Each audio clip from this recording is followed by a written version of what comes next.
মোটামুটি দেখে নেব।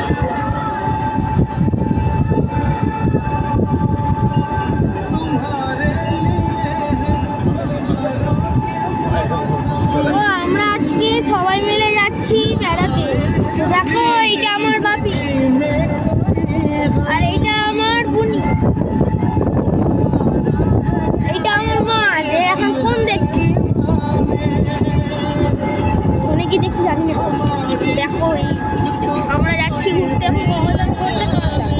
তো ওখান থেকে আমরা এক জায়গায় যাবো, আমাদের বাড়ি আসবো, বাড়ি থেকে আমরা